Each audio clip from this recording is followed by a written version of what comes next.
You get your hippy hoppy ass up. Shit. Out here in the darkness for no reason at all when you can't even see.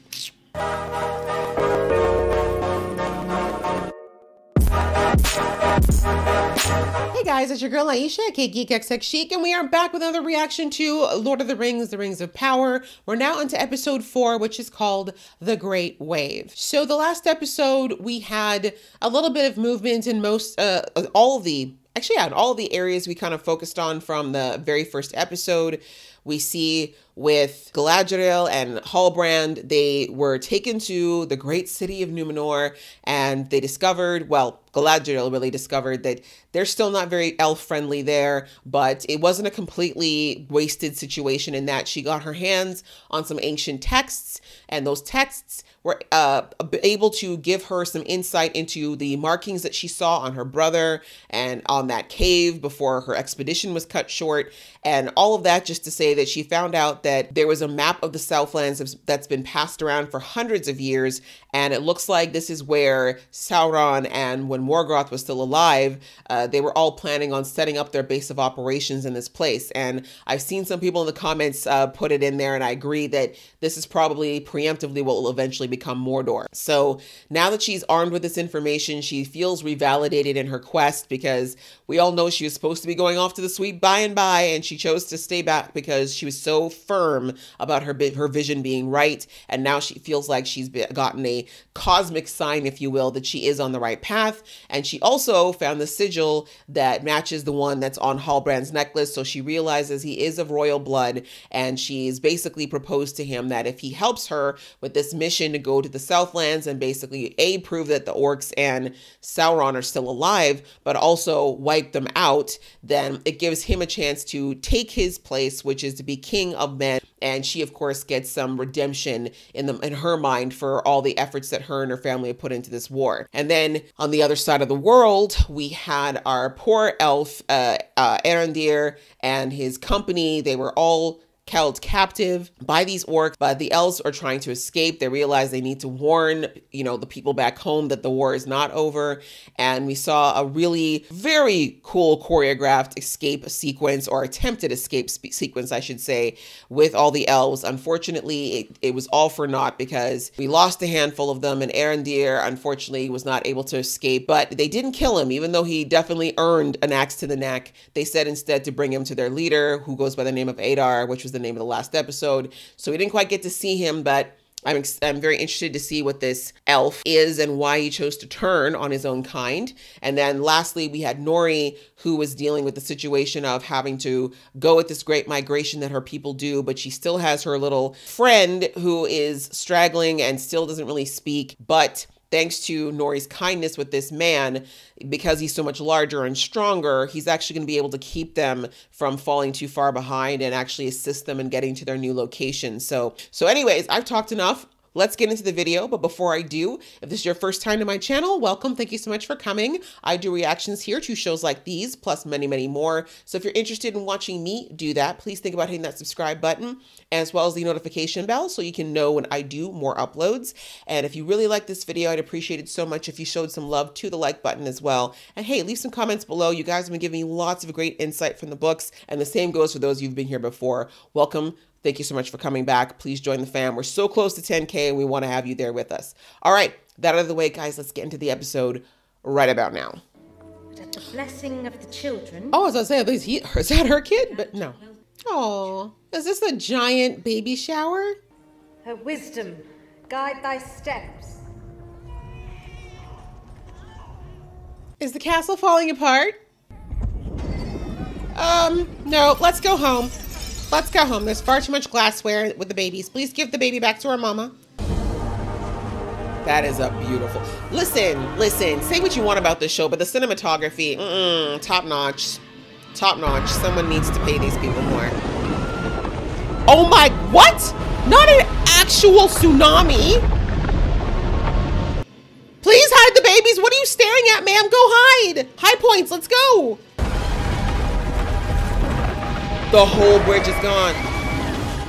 It is a perfect day, Queen Regent. Dream, thank God. Because I was like, if your ass stood there the whole time with somebody else's baby instead of ran, a door does wonders in those situations.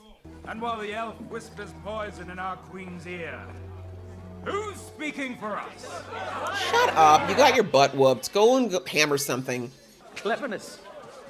The men of small ambition. I'd much rather it if you were wise, my son. Oh, it's your kid. Wisdom comes with age, though, sir. Elf ships on our shore. Elf workers taking your trade. Sir, don't you have anything to be doing right now? The queen's either blind or an elf lover. Just like her father. Elf lover! Elf lover! So, what's wrong with loving the elves? They fine. And they can give you immortality. Duh. But now one elf, a castaway, could threaten us. She Look could, down. actually. She could take you all out if she really wanted to. My friends, trust in me. For by the calluses on my hands, I swear that elven hands will never take Numenor's helm. Yeah, that's a promise you can't keep. Drinks all round! See, now that's how you work a crowd. Could you afford to give everybody a round of drinks there? I didn't think so, Swole Eye. Best go put some ice on your face and get back to hammering, which is what you're supposed to do. That's your lane. Isildur's sister saw it all go down. You must be the new apprentice. I'm Kevin. And your name is... Hey, Arian. That. Now. Yeah, she's the daughter of the person that your dad doesn't trust. So, run along. I welcome you as a guest. And you gallop off to our countryside to steal ancient scrolls. Steal? I'm still here! I call on you to finish the task left undone. To reforge the alliance between Numenor and elves. And fight with me. Save the men of... I think we're going a little too aggressively with this pitch. We need to ease it. Okay. King or Carpenter, the Southlander will face judgment. This audience is ended. You keep forgetting you're not in charge here, Galadriel. Just a little diplomacy, sis. But this is what what's his name? Elrond was better for this. One with Numenor's true ruler. Your father, the king. Oop. You are only a regent. Or are you a castaway, grasping for a handhold in a tempest? There is a tempest in me. Clearly. It swept me to this island for a reason. And it will not be quelled by you, Regent. Ooh! I'm not mad at it. It's so cool to see powerful women like catting at each other. It's just fun to watch once in a while instead of guys just swinging their you-know-what's around. I mean, she was pretty much a prisoner anyway. Yeah, I feel like Galadriel just skipped the whole Diplomacy 101 courses, you know, back in, I can't remember the name of the elf country right now. She makes good points, but she just comes across with so much arrogance that it's so off-putting. People can't hear what she's saying. Oh, for goodness sake, just jump off the boat and swim to the western lands then, Isildur. Seriously, you're gonna get people killed again.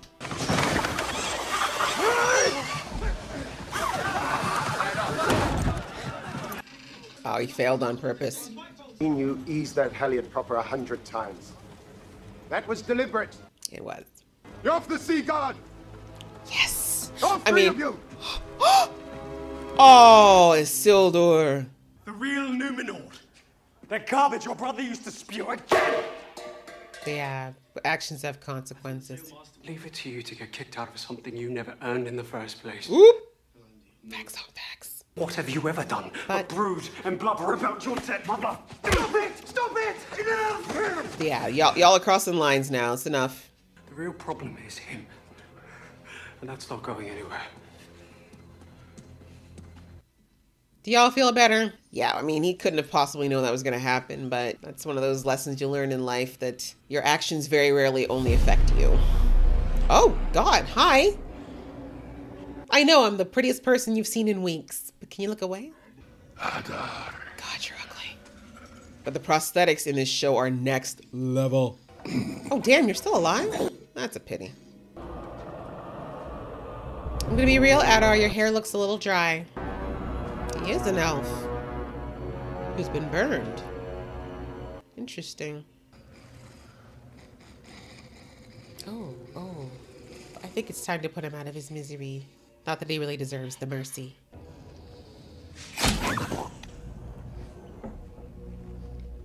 It's either mercy or upset that he failed. Okay, Now that that's done. Please don't lick it or something weird like that. Damn, his body's not even cold yet. Arondir's like, I probably should feel bad, but... Oh, trying to build familiar ground. We're not friends. That's still alive too? How annoying. But that is something only the gods can do, and I am no god. Oh, I'm glad you realized that. Not yet. Oh, that's the lie you were told. What are you? Exactly. Clearly not an elf. Go to the men who have taken refuge in the old watchtower. Deliver to them a message. That watchtower is a dead end. Y'all know if you got sieged there, you were gonna die, right? We love taters. Find a way. How? I don't know. You're plain enough to see that. Are you coming up with solutions, sir, or just gonna be the master of complaints? We are doing everything we can. Well, I'm not. Theo! Theo! You can either help me or you can make it harder. I mean, his plan isn't completely wrong, but I understand that she's scared. And I also think that stinking sword's affecting him. Should never have let you talk me into this. I think you should have, because you're a little... Don't be such a soft belly. Come on. You knew he was. The ones that talk the most crap when they're in front of other people, they're always the biggest cowards. Theo really just has a death wish, though, so... Because he's carrying that sword of evil, and I just wanted away from my girl, Bronwyn, so... I'll go. I don't think you're thinking about the fact that you got to carry this back uphill. You should take what you have now and then show everybody that there's still food, and the next time you guys can go in a bigger group. Sir, just grab what's in the bag and go.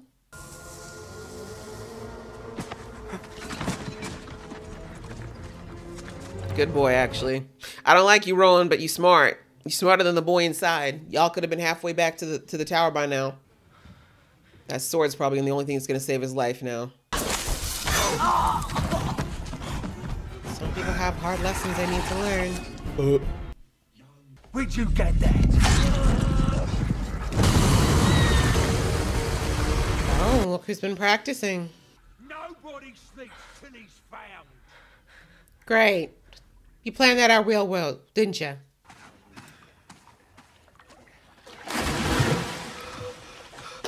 This kid is so loud. You just need to stick your mouth out. Jeez. One day, my future would be in his son's hands. He had the gift of sight, did he? Imagine having a father that could see you getting into trouble before you did it. How annoying would that be? One would almost think it's suspicious. Are you suggesting Durin's got himself a wee girlfriend? Whoa. There is none other than you, milady. I know. Who'd have him? That's right. She's like, he just in case he forgot. Calling a dwarf dishonest in her own home. Right? The nerve. I am making molehill stew because it needs a wee while to set before he's home.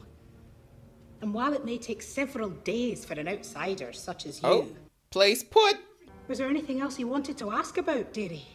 She's like, try me. You may be cute, but that's her husband, okay? She going family first. 10 toes down for her man, okay? We're making good progress in the old mine. He followed you. He totally followed you. Also, elves have amazing hearing. The old mine below the mirror. In fairness, this is really none of your business, Elrond, but you know how it goes. When you lie, people just get more curious. Rich crown, kiss the stone, polish your gems and gold. Elrond's no dummy. But you do have to think, like, Elrond's got a lot of nerve thinking he can just wander anywhere he wants. Like, this is not even his house, you know? You want it for yourself. Durin, want what? I care nothing for whatever is in that chamber. Then why are you here? For this friendship. And secrets do not become it. Everyone has secrets in a friendship, my friend. Hand to mountain. You'll never breathe so much as a whisper of what I'm about to tell you to another living soul. Anything you tell me here will end in my ears alone. We all know that didn't turn out to be true. What do you call this miracle ore? Dwarf. In our tongue, grey glitter. In yours, something like me throud. Mithril! No, it would be mithril. Keep it. To yourself. Token of our friendship. Let's hope so. No way Elrond's keeping that secret to himself. Let's be real. There's 4 dwarves down there! Durin! See, the problem with keeping it a small mining operation is that you don't have enough people to make sure it's a secure mine. I mean, mining is dangerous at the best of times, but yeah. I wonder how many dwarves have been lost to this excavation so far. So, how about this? I'll do the floors and you do the goblets, and the last one to finish pays for dinner. I'm not in the habit of going off with strange young men. Very wise. If I see any, you'll be the first to know. Oh, he's picking up some of that smooth talk from his daddy, I see. He might be a nice guy. I'm just saying, I don't know. His dad seems a little too silver-tongued. Possibly a crime lord. Can't think that the kid hasn't picked up on a little of that, you know? Has it ever occurred to you that you're not battling trolls or orcs? You're just dealing with men. But men? Can't always strong-arm your way through. It seems to me that you do well to identify what it is that your opponent most fears. Speak on it, Halbrand. Give them a means of mastering it. Exactly. So that you can master them. Perry! And I suppose you did, having met her for all of a few moments. During which you managed to demand a ship, insult her people, defy her orders. But that wasn't what provoked her anger. No. Was it? You demeaned her position. I demanded to speak with her father. See what happens when you stop galloping. And you give yourself a moment to think. Cease comparing me to a horse. Well, and stop acting like one. You are to be shipped back to the elves under armed escort tonight. About going home, they don't exactly know that I jumped off a boat. I wouldn't advise that. I can't very well let her leave. You could, if you knew exactly where she was going. Well, I bet you thought you had that under control. You got dismissed. And took my friends down with me. Now you can go west. May as well at this point make it worth ruining your friends' lives. I don't deserve to go west. You better at this point, because otherwise it's for nothing. The fear. Isildur is definitely going with her. I think we already can call that. It's all right, Father. I'm here. Didn't think that she might just have other things going on, huh? I did not know. No, you didn't ask, did you? Your father was loyal to the elvish ways. And now Why he's are you old. Tell me. Well, gee, with the impression that you've left over the last couple of days, I wonder. Seeing stone! Place your hand upon it. Bold? I must warn you. I have touched Palantiri before. But you have not touched this one. She said. Stop thinking you always know everything, Galadriel. Jeez.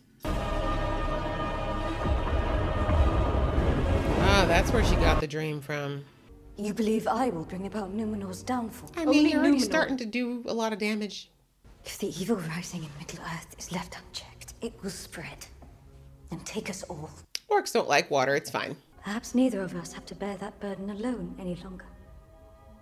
I beg of you, Miriel. Choose not the path of fear, but that of Tell me about first name. We don't know each other like that. Faith may bind one heart, Galadriel, but it is too fine a thread from which to hang a kingdom. I'm sorry. Like, maybe if you came back with some more elves, it would look like a more convincing argument. But that was a much better approach. You know, you're slowly getting it. Rowan! Where's Theo? I left him behind. Before you just wait till daylight.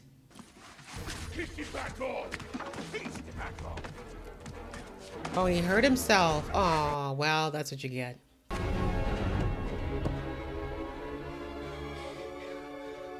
Breathing so loud. Don't smile yet. Maybe losing your arm will loosen your lips. I think it's a good lesson. Is your mama there to save you again? Oh! Oh, that's right. They forgot they let him out.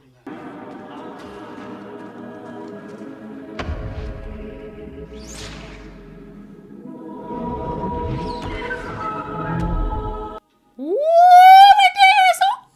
You were so hot. The man caught a arrow mid-air. Mid-air. You didn't get your hippy-hoppy ass up. Shit. Out here in the darkness for no reason at all when you can't even see. Elrond walked so that Legolas could run and skip and float. This scenery is gorgeous. Leave him. Save yourselves. Oh, it's sunrise. Lucky for your asses. Come on out, my SPF challenged friends. Yeah, that's what I thought. Take your little pale asses back to the ground where you belong. Oh, this... Y'all, the cinematography is so gorgeous.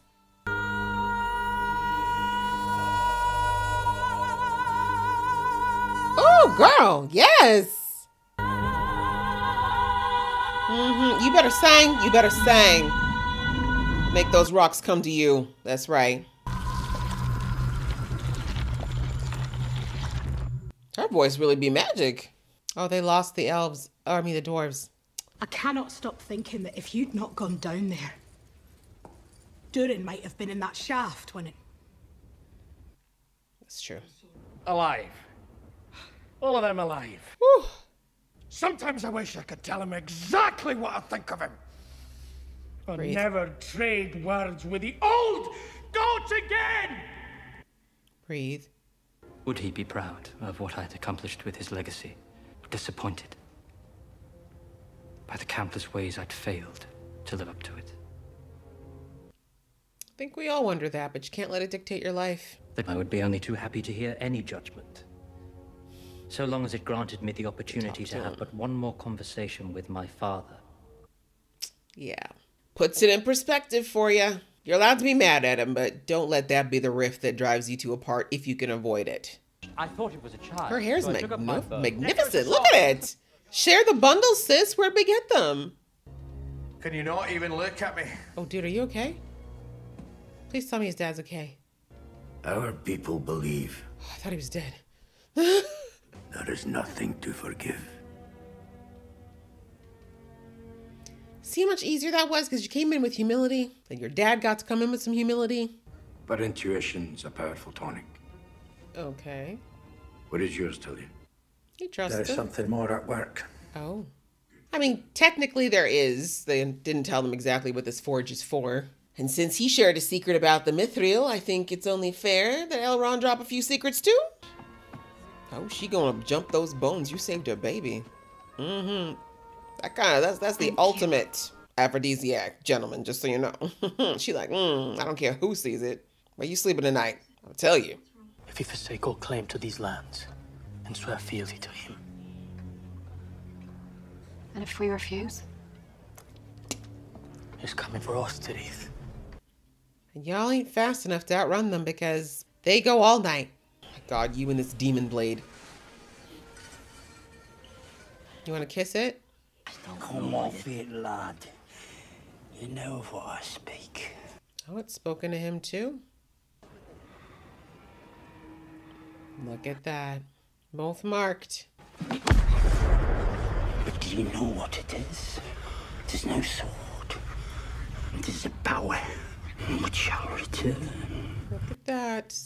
Should have known he was still working for them. Have you heard of Sauron? Don't act like that. You're already in the club. Starfall means his time is near. It is to you and me, lad. You save your strength. You'll need it. Oh dear. Thank you for the riddle. But I guess he basically said you're part of this gang now and it's once in, never out. So good job. What you get for stealing. Thank you. But I don't know peace. She wants no peace. She wants problems. Take Isildur with you. He wants to go west. Oh no. Not the petals in her dream. Please don't tell me. How funny is it if they're sending off Galadriel and then a wave just brings her ass back? just see her sailing above the city like, wee, I'm back. You were in your tower when this happened last time. It's fine. Oh, wait, does he know about this prophecy? Are our hearts become as the statues that surround our isle? Or do they yet beat with the blood of the heroes that carved them? Ooh, now that's a line of a speech. I would neither command nor invite you to any danger I myself would not face. Did you not actually leave Galadriel? Decided to personally escort the elf back to Middle-earth.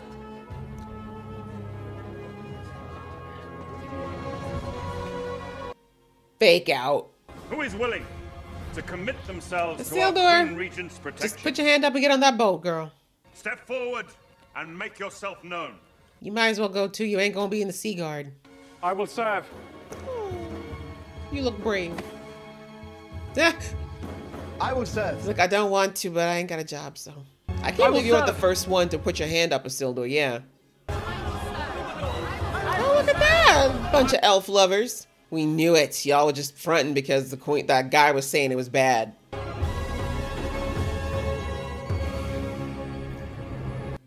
Say thank you, Hallbrand.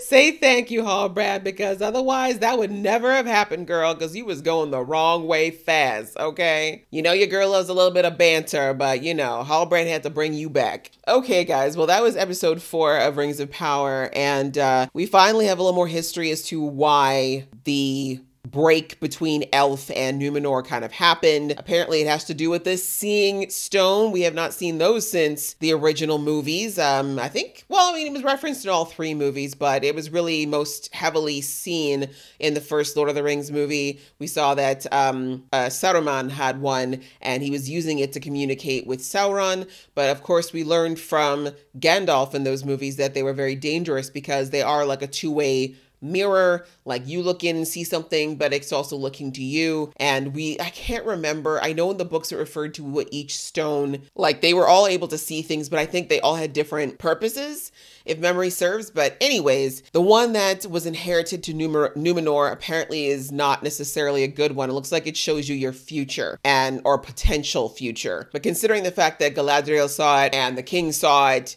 and the Queen Regent saw it, like clearly there's only one fate being shown here, and it's that Numenor gets destroyed by a giant wave. And so we see that the king interpreted that vision to mean that it was something to do with his relationship with the elves and how they'd let it lapse over the years. Maybe not him, but like his ancestors. And then he tried to basically become very pro-elf. And then of course the people were very confused because they'd been anti-elf for some time. And as a result, basically he got pushed off his throne. And we see that, what was her name?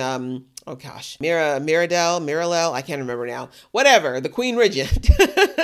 She basically stepped up in order to keep the kingdom from consuming itself. And I mean, I was saying, you know, some stuff about her right-hand man there, but it looks like he was actually very instrumental in keeping people from going off the rocks and potentially like rebelling and causing a whole revolution. So maybe he's not as bad as he seems. He just might be a little bit on this, you know, he might be someone who's just kind of standing, you know, on the line of good and bad, but you know, thankfully, it looks like he's on the side of the Queen Regent and the kingdom at the moment. So that's a good thing. But yes, now we understand more of why she has to put up this very anti-elf front. I don't think she necessarily has an issue with the elves. Although, like I said in the episode, Galadriel she doesn't, you know, encourage warm feelings. You know, she came in basically demanding things, acting superior, talking down to people, not the way to make friends. And I really like it. Hallbrand just basically had to give her a one-on-one and be like, look, like I said in the episode, like he was just brought up what I was saying. He's like, well, look at how you've been doing. Look at the way you've been treating everybody. Look at the way you've been handling things. How's that working out for you? Like, how is that working? You're here in the cell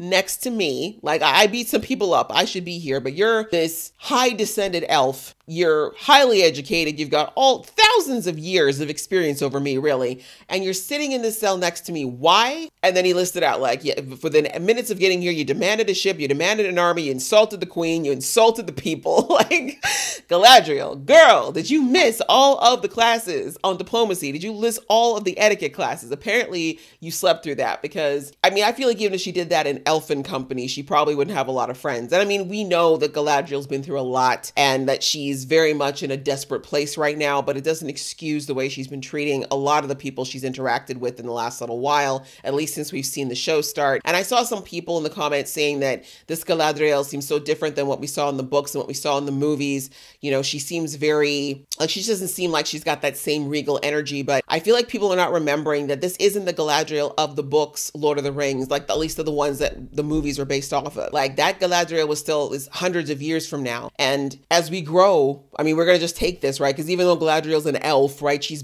was written by a human with the human thinking and human mind. And the reality is, as we grow and we get older and we experience things, we gain perspective. And we go through seasons in our lives too. Like, some of us, if we're fortunate enough to live quite long, we'll go through different seasons in our lives. Seasons when we do things really, really well, and seasons where things don't go so well. Seasons where we make good choices and seasons where we make poor choices. And I would say right now, this is kind of Galadriel's poor choice era. You know what I mean? Like, she's so focused, hyper focused on her goal of proving that Sauron is alive, proving that the orcs are still there, proving that this threat still exists and ending it, that she really is just so, it's like blinders, right? She just can't see anything else outside of it. And she really feels like everything else lacks importance. And I said this in a couple of episodes now, that she's missing out. Like, her focus on all these things that are over there are keeping her from seeing what's right in front of her, which is these relationships, which are these people. And humans of all things are the most impermanent of these races we've been seeing, right? Although I'm not sure how long hobbits are supposed to live, but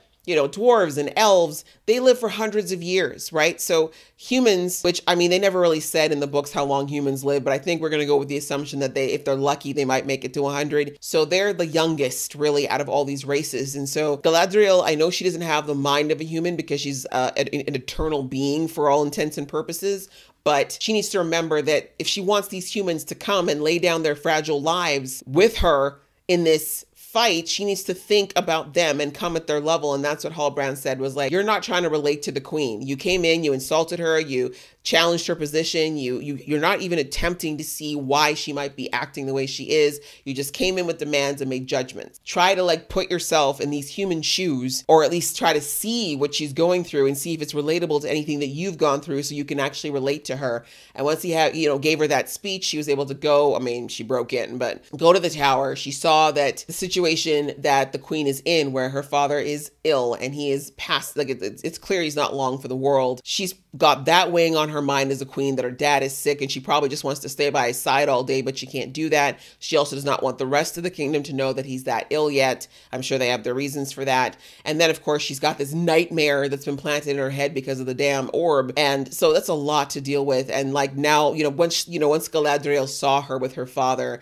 I think that was the first click that she's had in a while of, oh yeah, people have families and they care about them and it's like their world and it's not just what I want. Like, people are actually dealing with their own stuff, and maybe I should stop and remember that. And she I think it's for Galadriel, unfortunately, it's been so long since she's had family that she probably forgot what that interaction is about. But I'm glad that it kind of took her a little bit out of the hyper fierceness of her mission and got her to get back in touch with a little bit of her empathy and understand that there was some other things going on.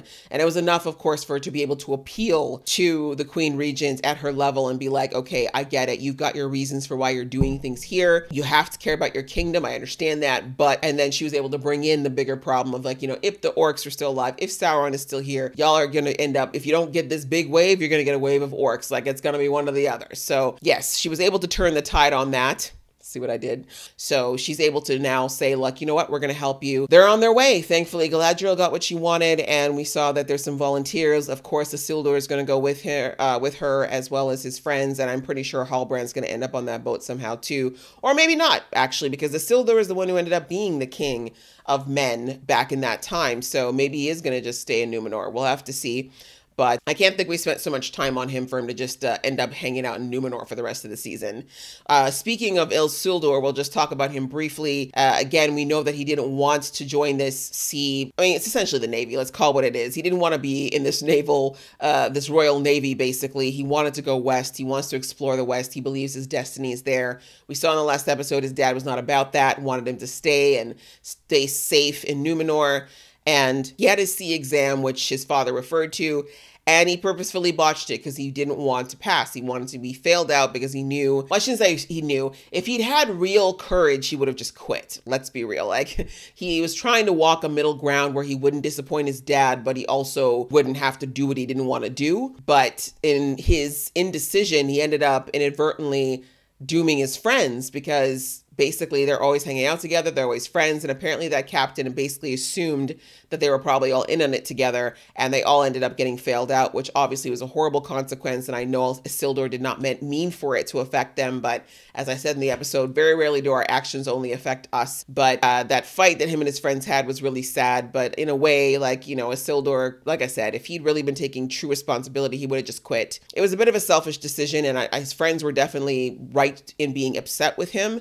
But at the same time, you know, that one guy saying something about his mom and kind of crossing that line was a bit much. But I see that they kind of tapped into his privilege, right? Saying that, you know, you were going to get into this cadet thing anyways because of your father. We actually had to work for it, and now we're screwed, and we're going to have to work twice as hard to get something else, whereas you will probably get yet another chance because of who your father is. And that's a very real thing, right? That's just a whole classism thing I think we all know a little bit about in this real world. But digressing, I think that I think the main reason they showed us that argument and got into it there was to give us an understanding of what drove Isildur, the kind of mindset that he had. Because in the movies, we don't really know much about Isildur. All we know is that he was the person to defeat Sauron, but then he got greedy and took the ring and basically screwed up everything by not destroying the ring when he had the chance. So obviously we know that from the books and from the movie, the ring had power, but it really came down to what you had in your heart, right? That how much of a sway the ring had over you had a lot to do with what was going on inside. And Isildur clearly had something going on inside for him to allow the ring to feed into his ego.